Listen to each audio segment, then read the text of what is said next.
ओम शांति।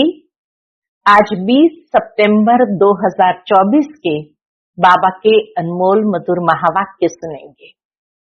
आज की मुरली में बाबा हम बच्चों को पुरुषोत्तम संगम युग की महिमा बताते हैं। बाबा कहे ये महिमा तुम्हें सबको सुनानी है कि इसे पुरुषोत्तम कल्याणकारी संगम युग क्यों कहा जाता है, क्योंकि यह है कलयुग अंत और सतयुग आदि का संगम, इसीलिए उसको संगम युग कहा जाता है। साथ ही बाबा कहे परम पिता परमात्मा आकर के आत्मा पुरुष को उत्तम पुरुष बनाते हैं। चाहे स्त्री हो चाहे पुरुष हो, बाबा आत्माओं को उत्तम पुरुष बनाते हैं और सबका कल्याण करते हैं सदगति करते हुए। तो बाबा कहे ये पुरुषोत्तम संगम युग इसी समय आता है जब परमात्मा आकर के एक रूहानी यूनिवर्सिटी खोलते हैं, बच्चों को रचता और रचना का परिचय देते हैं। और बाबा कहे तुम बच्चों को भी ऐसे खुदा के मददगार बनना है, खुदाई खिदमतगार बनकर अनेक आत्माओं की सेवा करनी है। तो सुनते हैं आज के बाबा के अनमोल मधुर महावाक्य। ओम शांति। मीठे बच्चे, तुम्हें बाप समान खुदाई खिदमतगार बनना है। संगम पर बाप आते हैं तुम बच्चों की खिदमत यानी सेवा करने। आज की मुरली से प्रश्न है, यह पुरुषोत्तम संगम युग ही सबसे सुहावना और कल्याणकारी है, कैसे? उत्तर है, इसी समय तुम बच्चे स्त्री और पुरुष दोनों ही उत्तम बनते हो। यह संगम युग है ही कलयुग अंत और सतयुग आदि के बीच का समय। इस समय ही बाप तुम बच्चों के लिए ईश्वरीय यूनिवर्सिटी खोलते हैं, जहां तुम मनुष्य से देवता बनते हो। ऐसी यूनिवर्सिटी सारे कल्प में कभी नहीं होती। इसी समय सबकी सदगति होती है। इस यूनिवर्सिटी के द्वारा ही जो ज्ञान प्राप्त होता है उससे सबकी सदगति होती है। ओम शांति। रूहानी बाप रूहानी बच्चों को बैठ समझाते हैं। यहाँ बैठे बैठे एक तो तुम बाप को याद करते हो, क्योंकि वह पतित पावन है। उनको याद करने से ही क्या बनेंगे? पावन सतो प्रधान बनने की तुम्हारी एम है, लक्ष्य है कि हमें बाबा को याद करके पावन सतो प्रधान बनना है। ऐसे नहीं सतो तक एम है, त्रेता युग तक चंद्रवंशी बनने की एम नहीं है, लेकिन सतो प्रधान यानी सूर्यवंशी बनने की एम है। सतो प्रधान बनना है, इसलिए बाप को भी जरूर याद करना है।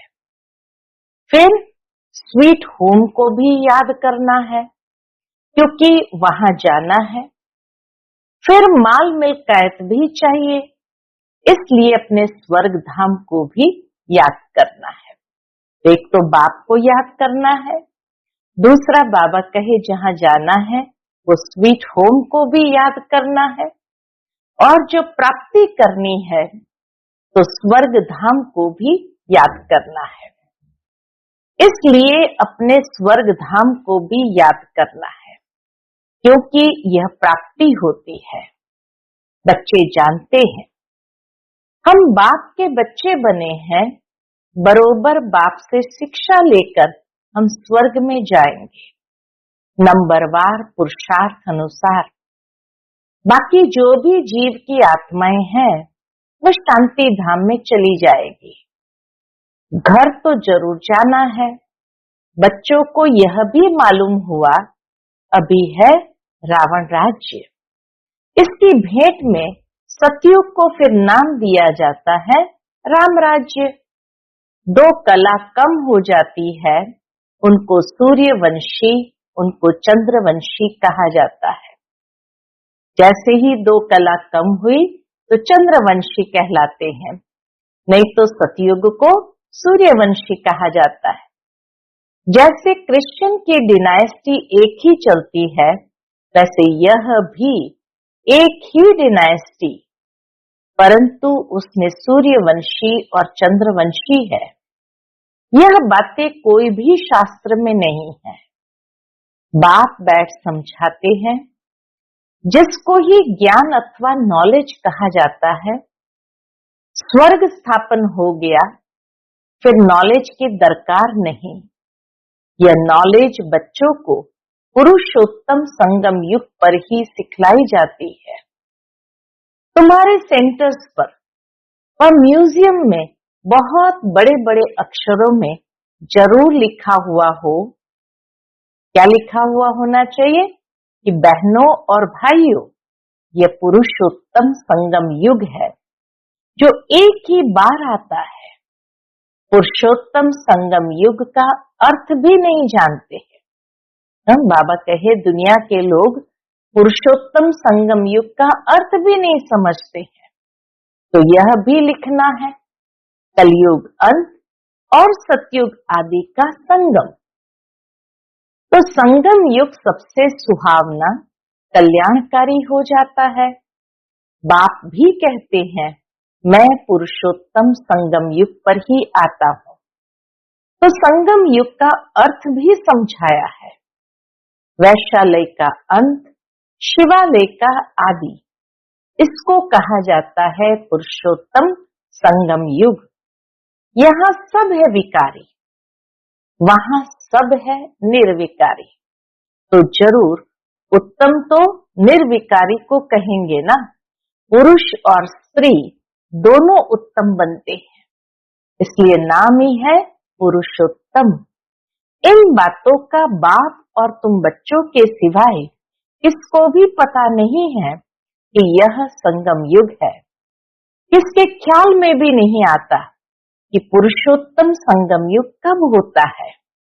अभी बाप आए हुए हैं, वह है मनुष्य सृष्टि का बीज रूप। उनकी ही इतनी महिमा है। वह ज्ञान का सागर, आनंद का सागर है। परमात्मा की महिमा में कहते हैं वह ज्ञान का सागर, आनंद का सागर है, पतित पावन है, ज्ञान से सदगति करते हैं। ऐसे तुम कभी नहीं कहेंगे कि भक्ति से सदगति। वैसे भी गीता में कहा हुआ है भक्ति का फल है ज्ञान और ज्ञान से श्रेष्ठ गति होती है। ज्ञान से सदगति होती है और सदगति है ही सतयुग में। तो जरूर कलयुग का अंत और सतयुग आदि के संगम पर आएंगे। कितना क्लियर कर बाप समझाते हैं। नए भी आते हैं, हूबहू जैसे कल्प कल्प आए हैं, आते रहते हैं। राजधानी ऐसे ही स्थापन होनी है। तुम बच्चों को मालूम है हम खुदाई खिदमतगार सच्चे सच्चे ठहरे। एक को थोड़ी पढ़ाएंगे, एक पढ़ते हैं, फिर इन द्वारा तुम पढ़कर औरों को पढ़ाते हो। ब्रह्मा बाबा पढ़ते हैं, फिर वह औरों को भी पढ़ाते हैं।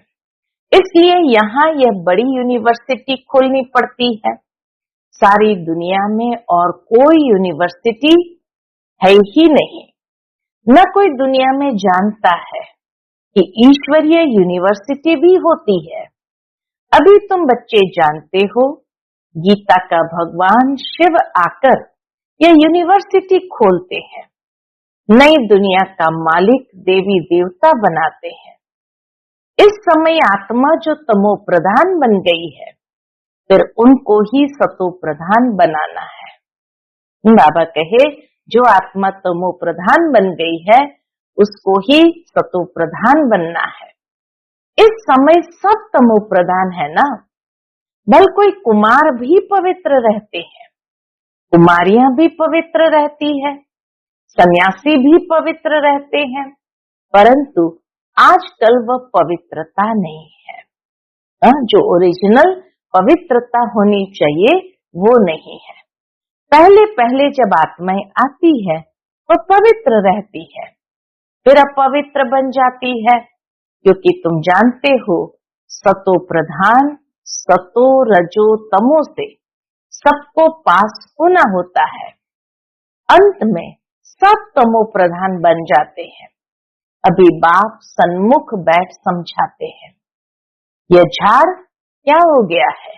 बाबा कहे ये झाड़ तमो प्रधान जब जड़ीभूत अवस्था को पाया हुआ है, पुराना हो गया है, तो जरूर इनका विनाश होना चाहिए। यह है वैरायटी धर्मों का झाड़, इसलिए कहते हैं विराट लीला। बाबा कहे वैरायटी धर्मों का झाड़ होने कारण इसको कहते हैं विराट लीला।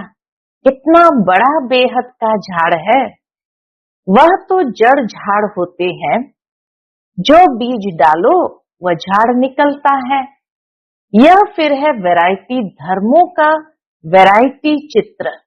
बाबा कहे वैरायटी धर्मों का वैरायटी चित्र है। सब मनुष्य, परंतु उनमें वैरायटी बहुत है, इसलिए विराट लीला कहा जाता है। सब धर्म कैसे नंबरवार आते हैं यह भी तुम जानते हो। सबको जाना है फिर आना है, यह ड्रामा बना हुआ है भी कुदरती ड्रामा। कुदरत यह है जो इतनी छोटी सी आत्मा अथवा परमात्मा में कितना पार्ट भरा हुआ है। परमात्मा को मिलाकर परमात्मा कहा जाता है। तुम उनको बाबा कहते हो। परमात्मा को हम बच्चे बाबा कहते हैं, क्योंकि सभी आत्माओं का वह सुप्रीम बाप है ना। बच्चे जानते हैं आत्मा ही सारा पार्ट बजाती है, मनुष्य ये नहीं जानते। वह तो कह देते आत्मा निर्लेप है, वास्तव में यह अक्षर रॉन्ग है। बाबा कहे यह कहना कि आत्मा निर्लेप है ये रॉन्ग है। यह भी बड़े बड़े अक्षरों में लिख देना चाहिए, आत्मा निर्लेप नहीं है। आत्मा ही जैसे जैसे अच्छे व बुरे कर्म करती है तो ऐसा वह फल पाती है। बुरे संस्कारों से पतित बन पड़ती है, तब तो देवताओं के आगे जाकर उनकी महिमा गाते हैं।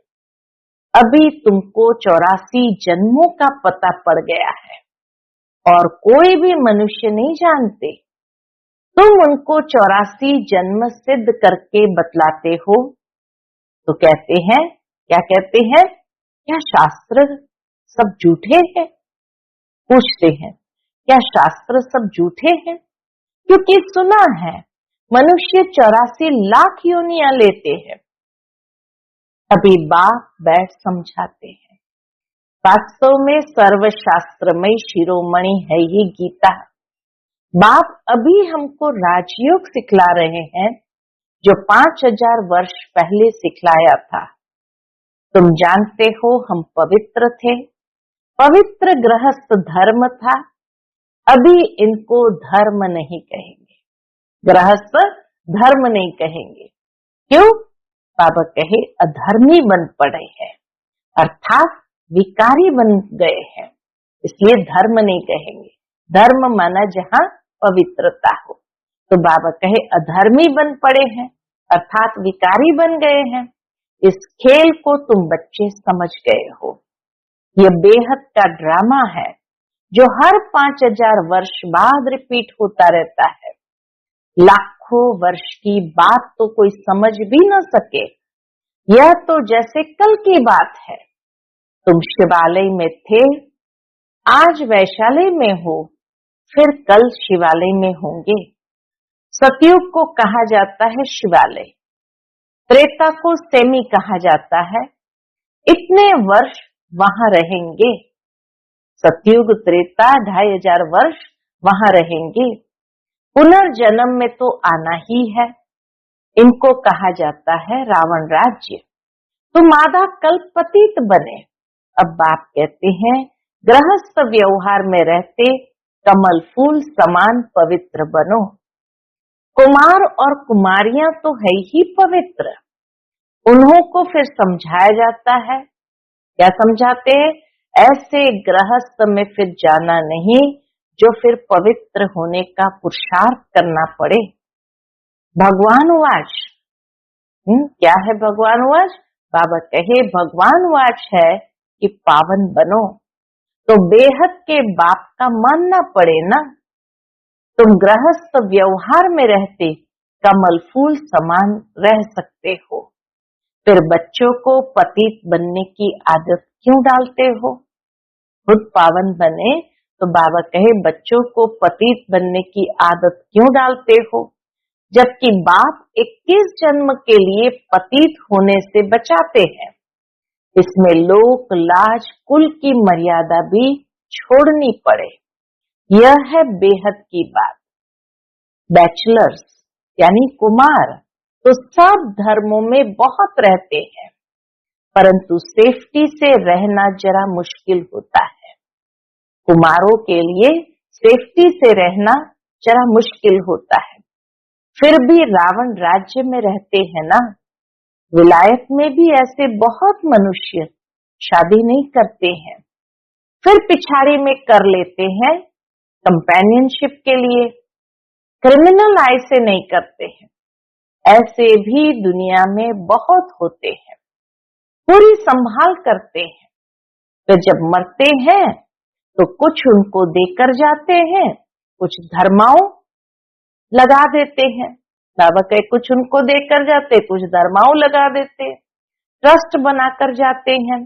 विलायत में भी बड़े बड़े ट्रस्ट होते हैं जो फिर यहाँ भी मदद करते हैं। यहाँ ऐसा ट्रस्ट नहीं होगा जो विलायत को भी मदद करे। भारत में ऐसा कोई ट्रस्ट नहीं होगा जो विलायत को मदद करे। यहाँ तो गरीब लोग हैं, क्या मदद करेंगे? वहां तो उन्हों के पास पैसे बहुत है। भारत तो गरीब है ना। भारतवासियों की क्या हालत है? भारत कितना सिरताज था, कल की बात है। खुद भी कहते हैं 3000 वर्ष पहले पैराडाइज था। भारत स्वर्ग यानी पैराडाइज था। बाप ही बनाते हैं। तुम जानते हो बाप कैसे ऊपर से नीचे आते हैं पतितों को पावन बनाने। वह है ही ज्ञान का सागर, पतित पावन, सर्व का सदगति दाता अर्थात सबको पावन बनाने वाला। तुम बच्चे जानते हो मेरी महिमा तो सब गाते हैं। मैं यहाँ पतित दुनिया में ही आता हूँ तुमको पावन बनाने। तुम पावन बन जाते हो तो फिर पहले पहले पावन दुनिया में आते हो, बहुत सुख उठाते हो, फिर रावण राज्य में गिरते हो। बल गाते तो है, क्या गाते हैं? परम पिता परमात्मा ज्ञान का सागर, शांति का सागर, पति पावन है, परंतु पावन बनाने के लिए कब आएंगे ये कोई भी नहीं जानते हैं। बाप कहते हैं तुम मेरी महिमा करते हो ना। अब मैं आया हूँ तुमको अपना परिचय दे रहा हूँ। मैं हर 5000 वर्ष के बाद इस पुरुषोत्तम संगम युग पर आता हूँ। कैसे आता हूँ वह भी समझाता हूँ। चित्र भी है। ब्रह्मा कोई सूक्ष्म वतन में नहीं होता है। ब्रह्मा यहाँ है और ब्राह्मण भी यहाँ है, जिसको ग्रेट ग्रेट ग्रैंडफादर कहा जाता है, जिसका फिर सीजरा बनता है। मनुष्य सृष्टि का सीजरा तो प्रजापिता ब्रह्मा से ही चलेगा ना, वही बीज है। प्रजापिता है तो जरूर उनकी प्रजा होगी। कुख वंशावली तो हो न सके, जरूर एडॉप्टेड होंगे। ग्रेट ग्रेट ग्रैंडफादर है तो जरूर एडॉप्ट किया होगा। तुम सब एडॉप्टेड बच्चे हो अभी तुम ब्राह्मण बने हो, फिर तुमको देवता बनना है। शूद्र से ब्राह्मण, फिर ब्राह्मण से देवता। ये बाजोली का खेल है। विराट रूप का भी चित्र है ना, वहां से सबको यहाँ आना है जरूर। जब सब आ जाते हैं, परमधाम से सबको आना है जरूर। जब सब आ जाते हैं, फिर क्रिएटर भी आते हैं। वह क्रिएटर डायरेक्टर है, एक्ट भी करते हैं। शिव बाबा क्रिएटर डायरेक्टर तो है ही है, लेकिन प्रिंसिपल एक्टर भी है, तो एक्ट भी करते हैं। बाप कहते हैं, हे आत्माएं, तुम मुझे जानते हो, तुम आत्माएं मेरे सब बच्चे हो ना। बाबा कहे, तुम आत्माएं मेरे सब बच्चे हो ना। तुमने पहले सतयुग में शरीरधारी बन कितना अच्छा सुख का पाठ बजाया, फिर 84 जन्म बाद तुम कितने दुख में आ गए हो। ड्रामा के क्रिएटर, डायरेक्टर, प्रोड्यूसर होते हैं ना, यह है बेहद का ड्रामा। बेहद ड्रामा को कोई भी जानते नहीं। भक्ति मार्ग में ऐसी ऐसी बातें बताते हैं जो मनुष्य की बुद्धि में वही बैठ गई है।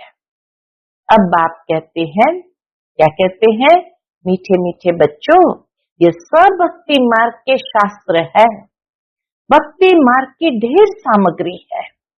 जैसे बीज की सामग्री झाड़ है, इतने छोटे बीज से झाड़ कितना अथाह फैल जाता है। भक्ति का भी इतना विस्तार है। ज्ञान तो बीज है, उसमें कोई भी सामग्री की दरकार नहीं रहती है। बाप कहते, अपने को आत्मा समझ, बाप को याद करो, और कोई व्रत नियम नहीं है। यह सब बंद हो जाता है। फिर सतयुग में कोई व्रत नियम नहीं रहता, सब बंद हो जाता है। तुमको सदगति मिल जाएगी, फिर कोई बात की दरकार नहीं। तुमने ही बहुत भक्ति की है, उसका फल तुमको देने के लिए आया हूं। देवताएं शिवालय में थे ना, तब तुम मंदिर में जाकर उन्हों की महिमा गाते हैं। अब बाप समझाते हैं, मीठे मीठे बच्चों, मैंने 5000 वर्ष पहले भी तुमको समझाया था। बाबा कहते, मैंने 5000 वर्ष पहले भी तुमको समझाया था। क्या समझाया था? कि अपने को आत्मा समझो, देह के सब संबंध छोड़ मुझ एक बाप को याद करो, तो इस योग अग्नि से तुम्हारे पाप भस्म हो जाएंगे। बाप जो कुछ अभी समझाते हैं, कल्प कल्प समझाते आए हैं। गीता में भी कोई कोई अक्षर अच्छे हैं। कौन से अच्छे हैं? जैसे कि मन मना भव, अर्थात मुझे याद करो। शिव बाबा कहते हैं, मैं यहाँ आया हूँ। किसके तन में आता हूँ वह भी बताता हूँ। ब्रह्मा द्वारा सब वेदों शास्त्रों का सार तुमको सुनाता हूँ। चित्र भी दिखाते हैं, परंतु अर्थ नहीं समझते। अभी तुम समझते हो शिव बाबा कैसे ब्रह्मा तन द्वारा सब शास्त्रों आदि का सार सुनाते हैं। 84 जन्मों के ड्रामा का राज भी तुमको समझाते हैं। इनके ही बहुत जन्म के अंत में आता हूँ। यही फिर पहले नंबर का प्रिंस बनते हैं, फिर 84 जन्मों में आते हैं। अच्छा, मीठे मीठे सिकिलधे बच्चों प्रति माता पिता बाप दादा का याद प्यार और गुड मॉर्निंग। रूहानी बाप की रूहानी बच्चों को नमस्ते। हम सब रूहानी बच्चों की रूहानी माता पिता बाप दादा को याद प्यार, गुड मॉर्निंग और नमस्ते। नमस्ते। शुक्रिया बाबा, शुक्रिया। आज की मुरली से धारणा के लिए मुख्य सार है। पहली पॉइंट, इस रावण राज्य में रहते पतित लोकलाज कुल की मर्यादा को छोड़ बेहद बाप की बात माननी है। गृहस्थ व्यवहार में कमल फूल समान रहना है। दूसरी पॉइंट, इस वैरायटी विराट लीला को अच्छी तरह समझना है। इसमें पाठ बजाने वाली आत्मा निर्लेप नहीं है, अच्छे बुरे कर्म करती और उसका फल पाती है। इस राज को समझकर श्रेष्ठ कर्म करने हैं। आज का बाप दादा का मधुर वरदान हम बच्चों के प्रति है, बाप के संस्कारों को अपने ओरिजिनल संस्कार बनाने वाले शुभ भावना शुभ कामनाधारी भव। बाप के संस्कारों को अपने ओरिजिनल संस्कार बनाने वाले शुभ भावना शुभ कामनाधारी भव। अभी तक कई बच्चों में फीलिंग के, किनारा करने के, पर चिंतन करने व सुनने के भिन्न भिन्न संस्कार है, जिन्हें कह देते हो कि क्या करें, मेरे ये संस्कार है, ये मेरा शब्द ही पुरुषार्थ में ढीला करता है, मेरा शब्द ही पुरुषार्थ में ढीला करता है। ये रावण की चीज है, मेरी नहीं। लेकिन जो बाप के संस्कार है वही ब्राह्मणों के ओरिजिनल संस्कार है। वह संस्कार कौन से हैं?